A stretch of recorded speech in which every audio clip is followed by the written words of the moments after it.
Hey, it's CJ. Welcome to the Rundown. Tonight I have a very special guest on the show.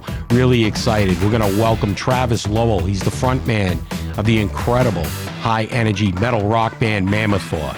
His presence is contagious on stage. His band is second to none. We've got him on the show tonight. We're going to be talking to Travis about what's coming up for his band coming up in 2025 and his new album release. Stay tuned. We're going to take a quick commercial break, and then we're going to start the Rundown. Hi, this is Quincy Briscoe. To all my fans, don't drink and drive.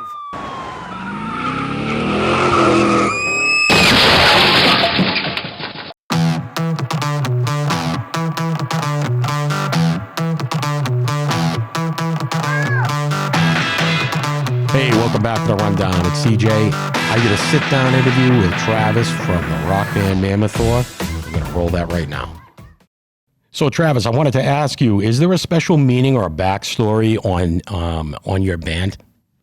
Actually, I wasn't even a part of that. That was something that was before my time.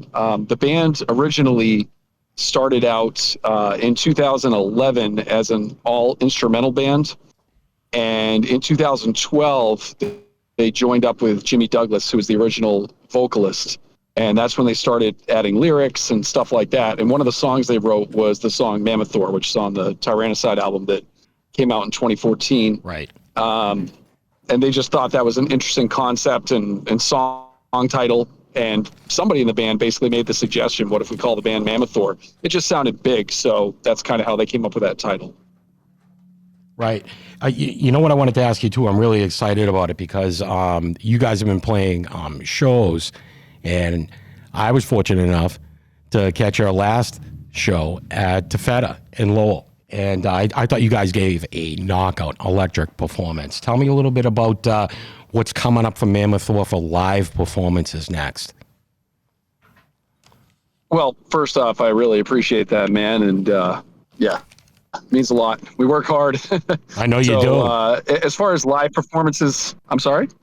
I said, I know that you do. I mean, you know, we're friends, but I'm also a super fan. I love your music. I really appreciate that. Yeah. So as far as live performances, we've got nothing on the books that I can really announce at the moment. We had something else on the books, but I'm not entirely sure anymore if it's going to go through, and I don't want to kind of get into that. Right. We're sort of shifting gears right now anyway to doing more writing for the next album. Ever since COVID, we used to play out all the time, back around probably 2017 up through 2019 or so. And then even into 20, we started ramping up again. And then when COVID hit, it just took the legs right out from under us. Right. And ever since we've really come back in 2022, I think was our first show back. It's just been slow going. Like the offers aren't coming in as fast, just the opportunities. People's lives have changed. I mean, we got 3 people with kids now. So it's just been a little bit tougher to get out there. It's tough. I'm hoping that if we can get into the writing mode this fall, though, that we can try to gear up and do some more stuff next year. I'm totally open to anything that comes up in the meantime, though, as long as we can work it into our individual schedules, you know? That'd be great. I mean, we'd love to have you down to the studio, put you guys on local cable, YouTube, get you out there, get your music more celebrated than it is. I always thought that you guys should be cool. Yeah, that would be great. I wanted to ask you. You were just talking about writing. When do you do most of your writing? You're in a writing phase right now for the next album. So Alex has written a few demos that he's kind of pitching to the band.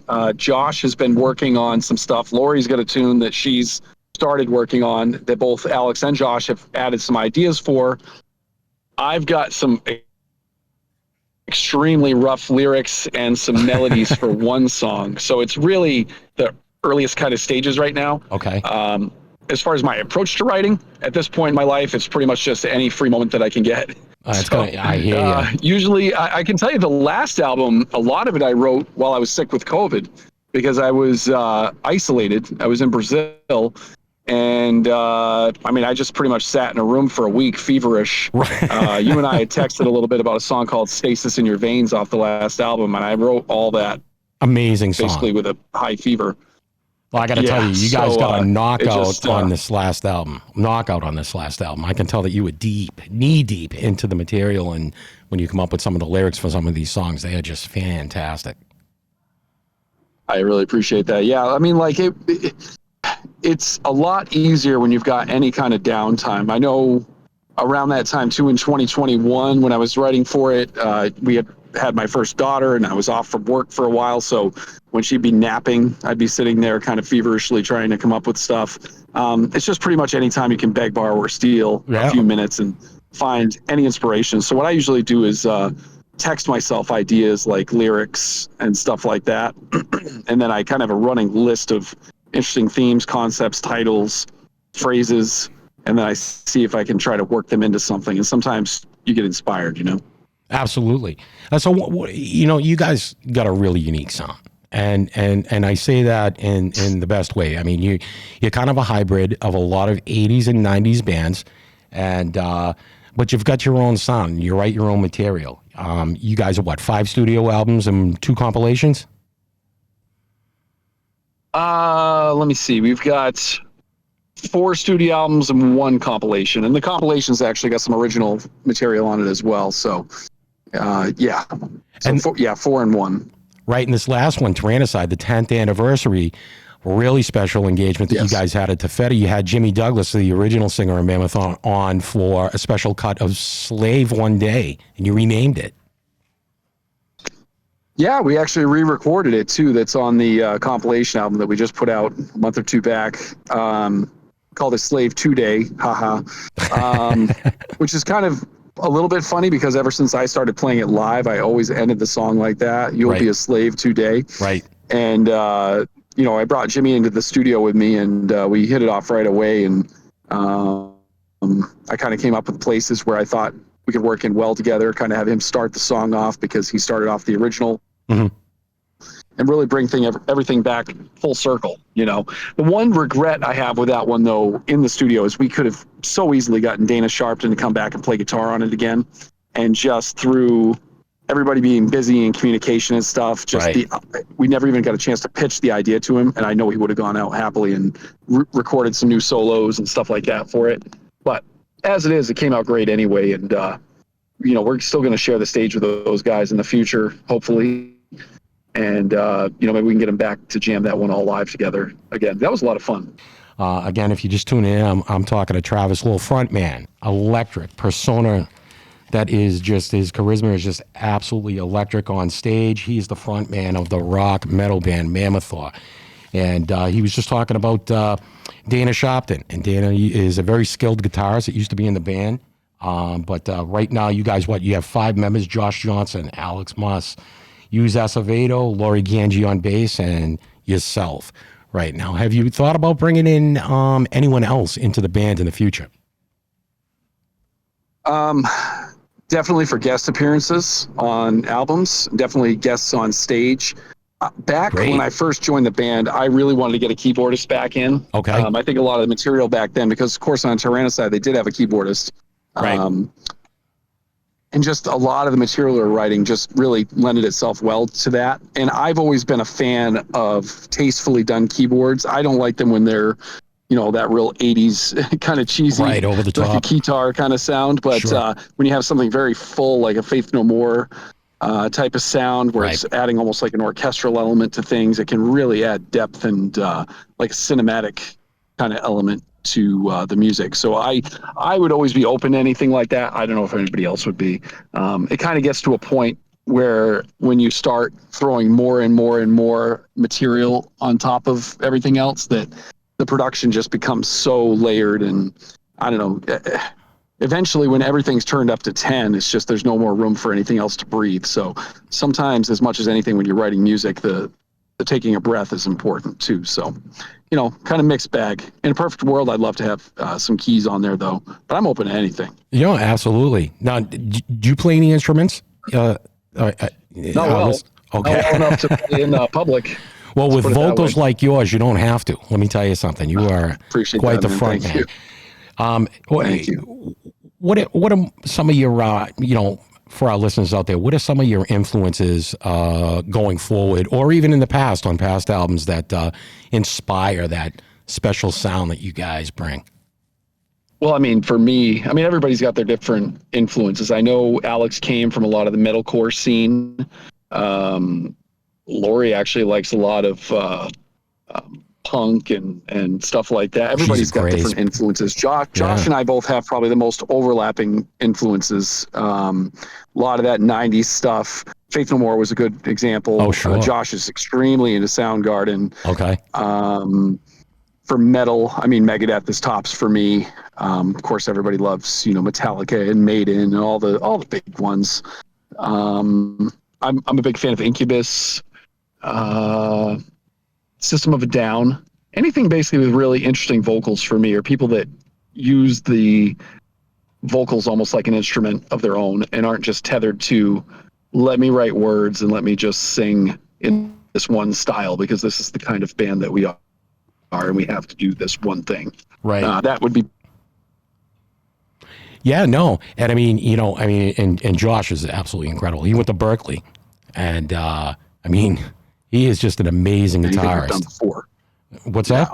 That would be, I would love to do something that's heavier than anything we've done before and just keep making it more extreme on either end of the spectrum.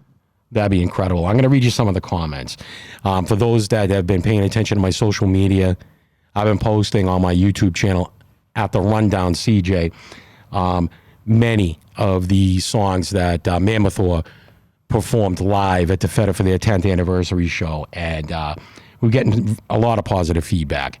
One writer wrote in, his name is Frat Mocha, he said, "This one's a banger. Love the change of pace. They go from normal, speed up right after.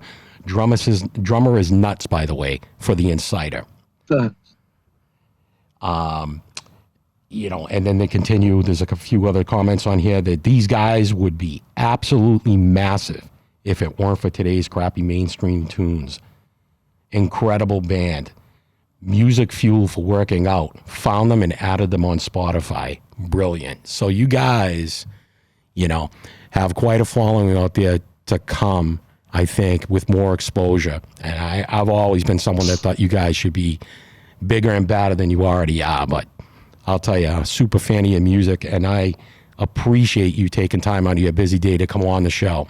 We're going to play a few more of Travis's band Mammothor, and you can find them. Travis is going to tell you exactly where you can find all his band information, and we're going to roll those clips right here at the end of the show, and I want to thank Travis for coming on. Tell us where we can find you on social media, Travis.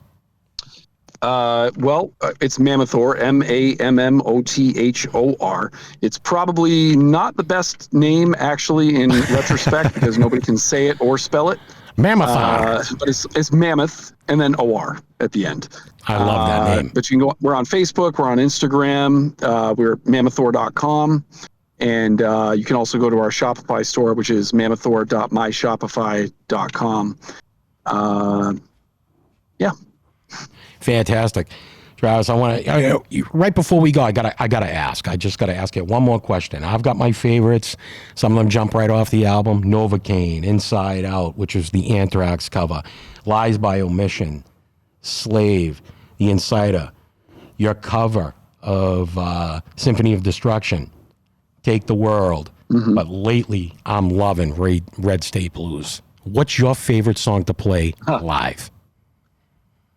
Oh, you gotta pick one. Something that's changing, man. Novocaine is actually a big favorite. It's one that I love that. When you're working with 5 people, everybody's got their things that they like and don't like. I've kind of co-opted and begun being pretty much the guy at the end of the day that decides the set list at this point. It used to be a lot more democratic, but it just always ends up getting a little bit messy. And at the end of the day, where it's my voice, it's the most kind of sporadically trustworthy instrument in the band. So if I'm having a bad day, I want to be doing songs like Novocaine and stuff because it's not difficult to sing. I mean, it's got kind of fast lyrics, but they're a lot of rage in it. It's not that notey. Yeah, I mean, to me, it's not a hard one to sing. It's very forward voice.